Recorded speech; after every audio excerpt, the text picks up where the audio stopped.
Hello traders and investors, how are you today? Welcome to another video here in the Finance Hydra channel. My name is Nathan, it is a pleasure to see you guys around here, and today we are going to talk about tech stocks, growth tech stocks that are debt-free, 100% debt-free, and that are looking good right now at this moment.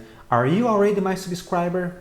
Remember to click on the like button because you know the content is pretty good, and if you're not my subscriber yet, well, consider subscribing because here we have many good ideas and I'm sure you're going to like what's going to happen in this video. Let's start talking about our first growth tech stock, which is Facebook. Facebook is 100% debt free, and look at its fundamentals. I have four fundamental indicators for you guys over here, starting with price to earnings ratio. Oh Nathan, but it is a growth stock. The price earnings to growth ratio is a better one, right?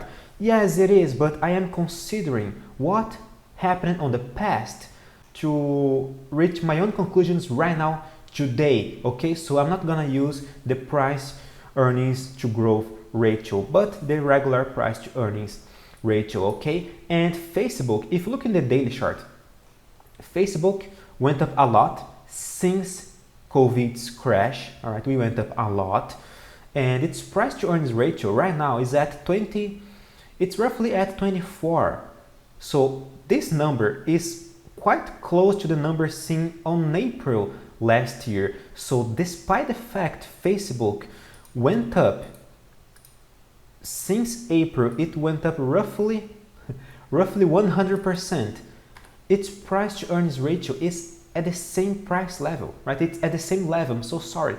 Its net income since April, it more than doubled. On April, it was 4.9 billion. Now it's almost 11 billion. It was 11 billions in the last quarter of 2020. Right now it's at 10.4 billion, so it more than doubled. It is a very good sign. And its net margins increased as well. Its price to sales ratio has been moving sideways while the stock clearly went up. So what's going on over here? Facebook is going up, but the company is creating more value to the shareholders than the actually price level is going up. So this creates a market distortion that, okay, the price is going up, but the company is still getting cheaper as time passes. So this is a very good sign. I really like Facebook right now. Another great stock is Snowflake, which is going up nicely right now since the company is not necessarily profitable at this moment. The fundamental indicators are going to be distorted, but the moment you realize it is a debt-free company and it has sales over here, right? We can use the price to sales metric on a company like Snowflake, because although it has no net income over here, it still has sales. Okay, so we can use the PS ratio, and just like other companies, its price to earnings ratio was much higher in December last year. Right now, we are basically on 120. It's still a little bit expensive, okay? I'm gonna be honest with you guys. It is still a little bit expensive to me. However, it is still a debt-free company. It is very resilient, and price-wise, it is in a bull trend. It's doing higher highs, higher lows.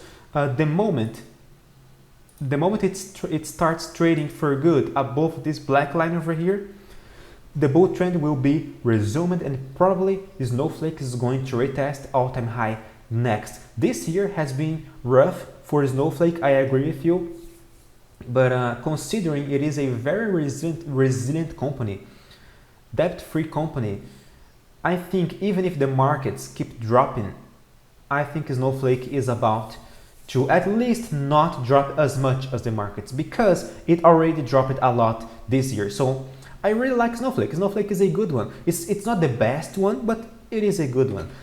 A very good one that I like very much is Zoom. Zoom, it is funny because while Zoom was trading before the pandemic, before COVID's crash, when Zoom was trading around $64, its price to earnings ratio was higher than the current price to earnings ratio.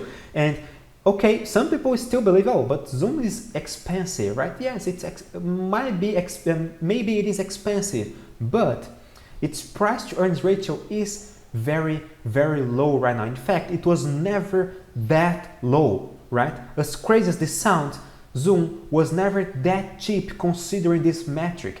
And look at its net income. Look at its margins, which is more impressive. Its margins increased a lot after COVID's crash.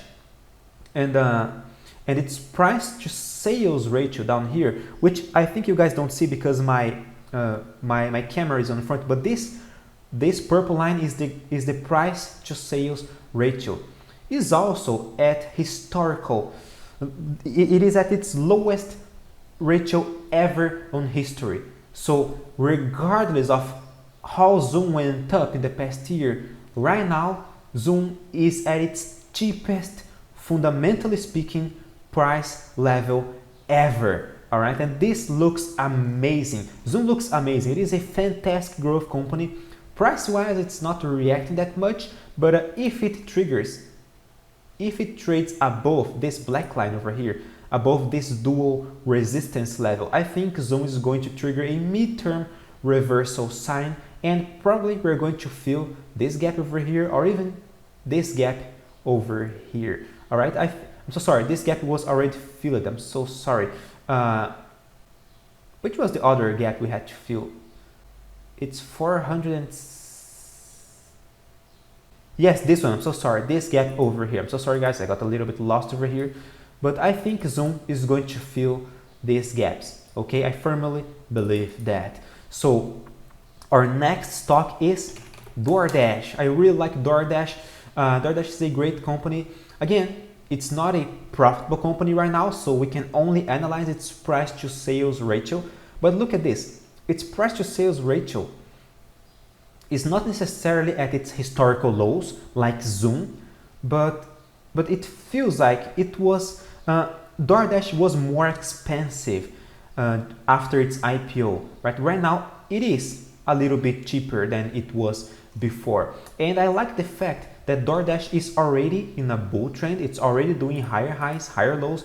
If you look at DoorDash over here, it's trending nicely, and right now we just bounced back up from a support level, so it is looking good. All right, it is looking amazingly well. In the weekly chart we are looking good. It's doing fantastic candlestick patterns over here, and the DoorDash, price wise, technically speaking, it is looking good. Fundamentally speaking, it is looking good as well. It's not the best. I think Zoom, Facebook are looking stronger at this moment, but DoorDash is a very good company for us to look right now and could potentially grow a lot next year.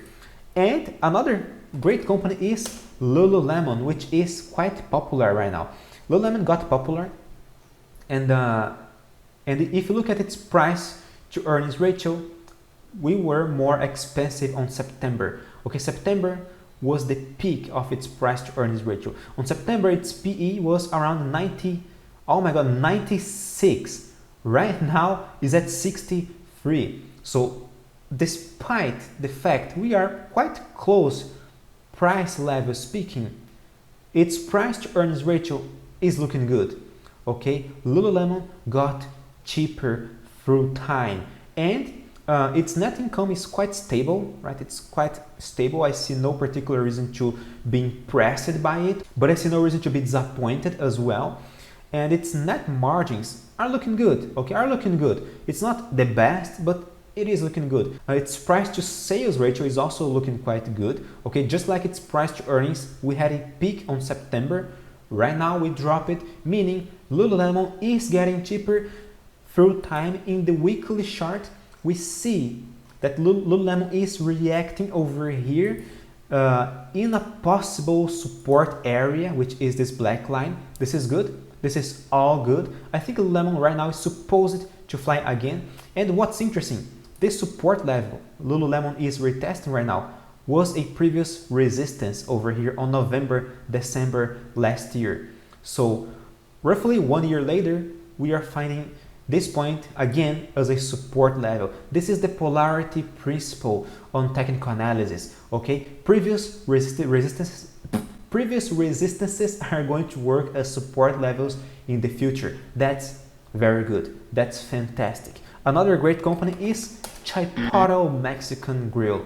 See, Chipotle Mexican Grill did a fantastic movement since December last year, but the price to earnings ratio dropped sharply. Why does that happen? Because the company became very profitable. Okay, it had a revenues around 80 million, right? And then suddenly 190 millions net income. Its net margins increased sharply as well, more than doubled, and it's doing fantastic. Its price to sales ratio is following the price movement quite nicely, but fundamentally speaking, we have much more good, impressive signs than any other possible bearish signs around.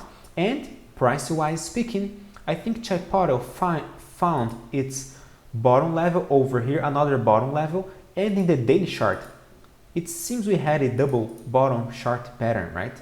Of course, if it drops more, it's gonna get a little bit cheaper than usual. However, the odds are that it's going to keep trending nicely. Now, the trade desk. The trade desk is fantastic. It's given us a fantastic candlestick pattern in the weekly chart. Look at its price to earnings ratio. It dropped a lot. I mean, from 326 to 82. That's impressive. That's a lot. And its net income, it's quite stable. We had a peak over here, and right now we stabilized it again at 47, between the 20 and 50 million dollars. That's okay. That's reasonable. Its net margins are okay as well. But I really like the trade desk because we are in a long-term bull trend. It feels like since December we are having a rough time, but this accumulation was just an excuse for the trade desk to get cheaper as time passes. Okay, its price to earnings ratio had to decrease while the price didn't decrease that much. Okay, so this is fantastic. All right, this is simply fantastic. These accumulations are just opportunities for the market to get cheaper through time. Okay, as time passes, the stock will get cheaper, and this is a very nice and healthy movement of the market, and many people don't get it. I find it amazing because many people don't get, they see a stock moving sideways, dropping a good stock, doing this, and they, oh my god, this company is a shitty company, this company is not working for me, and then they sell this stock. Well, my friends, sometimes you just have to be a little bit patient on this, because if you see that the company is still creating value to you, although you can't see it on the price, although the market is not pricing its growth right now at this moment like you want, maybe fundamentally speaking, you still might find some very important reasons to believe that the company will still grow nicely in the future. All right, so if you liked this video, and you probably did, otherwise you wouldn't be here, please support this video, my friends. Click on the like button. This is a very nice gesture from you. Thank you very much for your support, for your friendship, for your trust. I hope to see you guys on Monday on our next video. Bye bye, stay safe, farewell.